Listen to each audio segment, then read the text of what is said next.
Hello and welcome to A Cat in the Garden. Today I'm at Lowe's because I need a couple of things. If you watched some of my last garden tour videos, you would have seen that a couple of my beds are really just not doing well. I think it's a nutrition issue with the soil, so I'm gonna see what they have here. And hopefully they have things like worm castings, like bone meal, things that will be really nice to kind of get the soil back to where it needs to be so that I can grow things in there. I think I'm gonna have to rip up all of the peppers, and the other bed, everything died except for my sesame, so I guess I don't have to worry about that. But we're gonna go ahead and get those couple of things if they have them, and then we'll see what kind of plants they have, because I have not been to a big box store in quite a while, so we're just gonna go see together. So let's get to it.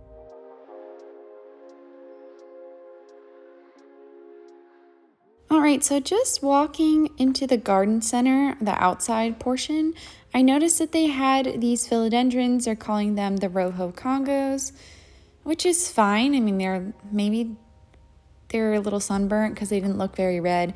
They also had a ton of these Alocasia odoras for $24.98. I really like the idea of this as an outside plant.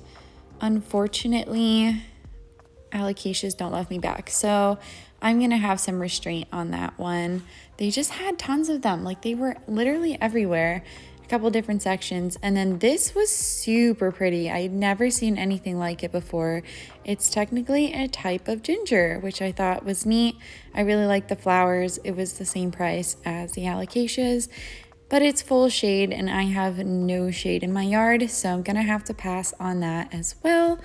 Around the other side, they had some more plants. I thought these were bird of paradise, but it says they are false bird of paradise, which I had never heard of before. The flowers look similar, but a little different, and the leaves are a bit more narrow.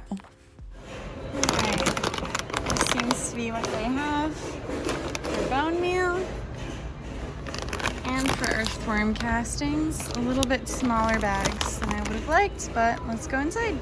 They also have my favorite kind of sphagnum moss, so I'm gonna go ahead and grab one of those as well before we go in and look at the houseplants. Inside the houseplant section, it's kind of like a greenhouse area. They had a lot of the live trends and trending tropicals. I thought the new leaf on that ficus was really pretty. That palm was looking a little weird. I'd never seen anything like that. And then of course they had a bunch of the trending tropicals. This was an aglaonema that I don't remember seeing before, and they're calling it part of their aglaonema collection. I do think that Costa Farms actually has some really pretty aglaonemas that they push out, so I'm not mad about it. And then they had a bunch of these lemon meringue / global green pothos. These were looking a bit nicer than most of the ones I have seen. They had a lot better color, so I was really enamored by them. I still don't trust them to hold on to that color, but it is nice to see. And then they had a couple of really nice looking Baltic blue pothos and some bromeliads, more aglaonemas. These were in the Wick and Grow pots, kind of the taller ones, so not exactly with the trending tropicals. And then over here, they had sort of the small Wick and Grow babies. I always point out a Marble Queen pothos when I see one because I think they are absolutely gorgeous. And then they had a few of the basic things like the purple waffle plant. Nothing really exciting over here. This was one of those orchid cacti, which I thought was really cool. But again, kind of the same old stuff that you see with the small pots. I really like the texture on this little pilea. I do like to point that one out a lot because I do think it's cute, but I don't think I really would have a place for it in my house just because I don't really know how to take care of it. And they had a couple of fancy little begonias. This one was the larger one for $7.98, and I think they had a sad one over there, which I'm not gonna pick up. They also had this sad plant just hanging out all by itself. I thought it was extra depressing to see that. Then they had these cute hurricane ferns in the Wick and Grow pots. I feel like that might be a good one for the Wick and Grow just because Ferns like to be a little bit more damp.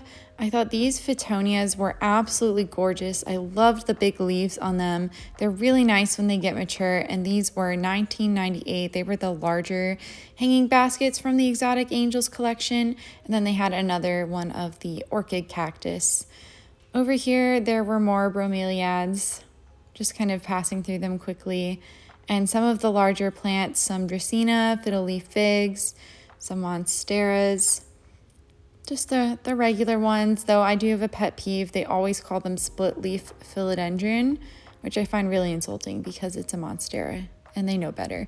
But anyway, they were $22.98. And then this Dieffenbachia was really pretty. It looked way better in person than on camera. I feel like the camera is taking out some of the color, but that's okay. And then down here, just more palms and some of the larger plants that you typically see. Here was a really cute pothos Enjoy. As you see, it doesn't have any of the flecks that a pearls and jade would have. So it is an Enjoy. And it was $16.98, I believe that said. I didn't zoom in close enough there. Then there's some of the sago palms as well as a sad little Birkin, but I did like the pot that it was in. Sort of that kind of weave pot, and I could not find a price on it anywhere. This was a Scindapsus Silvery Ann for, I think, $16.98 as well. This one was looking really, actually no, it's Argyrius. It looks like it has maybe both mixed in. But I really like Scindapsus, so I like to see them at the big box stores. Here was another version of the Enjoy, just in a different pot. Excuse me, those pots are pretty cute, actually. And here was a Brazil in that pot again. I really like the texture of that hanging pot. Lately, Live Trends and Urban Jungle have really been giving us some more interesting pots, and I like to see it. Unfortunately, my store never puts them on clearance, so I never get the opportunity to get one unless I want to pay full price, and I don't want to. So these are some Alocasia Black Velvets. They are $12.98 in the small pots here. They've seen better days, but they don't look awful, and they don't look over or underwatered, which is really nice. And then there's the Xanthosoma lindenii in the Trending Tropicals pots. I just think these are super pretty, and I wish I could keep something like that alive because I would have this in my house in a heartbeat. I love the leaves. They're so striking, and they get really big as well, which is super cool. I just thought that this pot was cute. It looked like a little mug, so I wanted to show y'all that. And then in the back here, they had some Alocasia poly. The leaves on this one looked kind of wonky, not gonna lie. And these are also $12.98. And a little bit more Calatheas. These were super pink, which were really nice to look at. Just a little bit of pop of color because I feel like there aren't too many colorful plants in the big box stores these days. Mostly a bunch of green, which is fine. I really liked this pot, but unfortunately it was broken and it was not marked down. So just gonna leave that there. Not like I would buy it if it was marked down anyway because it was broken. I thought the texture of this pot was cool. The plant was $16.98.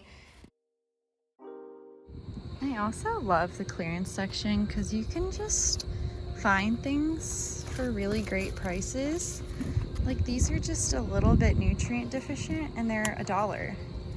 I'm not sure if I have this dark pink color at home, so I think I'm gonna snag one of these just to throw in the garden. I really love the touch of color that Vincas bring. I think it's really nice, and I was looking at some of the other stuff too.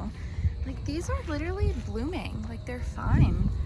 I don't understand why they're on clearance. I think they're down to like $7. And these Echinacea, also known as coneflower. These look a little sad, but it's definitely able to be revived. So I might snag one of these as well. We'll see. Alrighty, so all in all, I would say that was a pretty successful trip. I got what I needed in terms of the moss, bone meal, the earthworm casting, so I'm pretty proud of myself for that. And then I had some self-restraint with the coneflower, just because $7 seemed like a lot for a plant that was kind of on the rocks, when just for $3 more you could get a really healthy one. So I instead just got one of the $1 Vincas. I love Vincas. I'm obsessed with them. I have them everywhere in my garden. I just love the little pop of color that they give. I love the shape of the flower. I really like flat flowers like that. And I just love the color variety. So I got that. I'm pretty happy about it. And all in all, everything came out to $21. So really happy with the trip today. I did see some boxes of new houseplants that hadn't been opened by employees yet, so I'm a little bit bummed about that. I'm really wishing that maybe I'd come tomorrow and all of the houseplants would have been opened up, but that's okay. You know what? We still had a fun shopping trip today, so thank you so much for coming along with me. If you like this video, make sure to give me a thumbs up down below and subscribe so you don't miss anything from me on the channel. Thanks again, and I'll catch you in the next one.